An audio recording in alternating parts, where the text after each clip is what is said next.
В эфире «Модные штучки» и с вами я, Вика.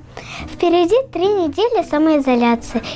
И вместо того, чтобы посещать садики и школы, мы находимся дома. Чем себе занять, спросите вы? Для начала нам необходимо распределить каждый свой день. Возьмите тетрадь и ручку и распишите свой распорядок дня. В сегодняшней передаче я поделюсь своим распорядком дня, а в конце передачи я научу вас шить многоразовую маску. Итак, как я провожу день? Я просыпаюсь в 7 утра, чищу зубки, делаю зарядку, кушаю кашу и делаю уроки. Я люблю помогать на кухне. Сегодня я сделаю салат.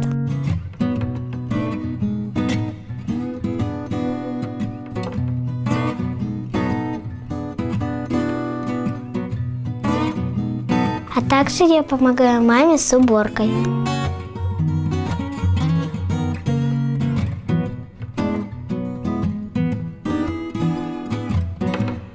Конечно, самым полезным занятием можно считать чтение книг.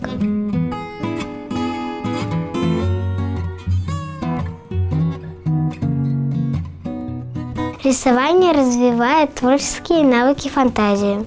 Наверняка в каждом доме есть карандаш, множество карандашей, мелки, краски и бумага.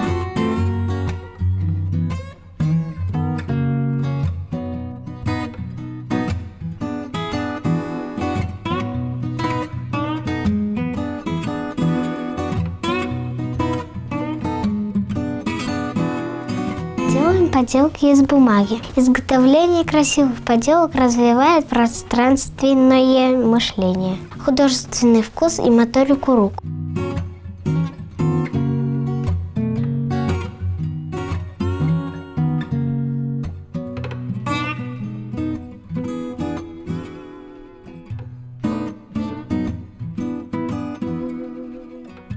Не стоит забывать о подвижных играх для того, чтобы сбросить энергию через физическую нагрузку. Для нашей маски нам понадобится белая ткань, белые нитки, иголка, ножницы и шаблон маски. Шаблон маски вы можете найти в интернете.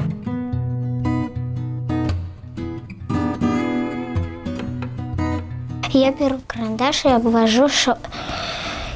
ввожу шаблон маски на ткани.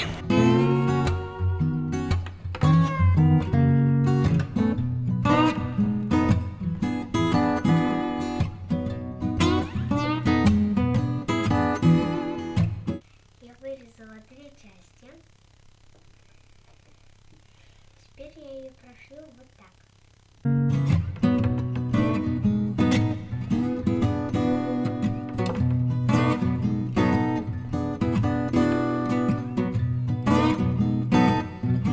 Во время самоизоляции психологи рекомендуют какое-то время побыть в одиночестве. В целом, при правильном подходе самоизоляция может стать очень полезным, ведь это хорошая возможность провести больше времени со своими родителями.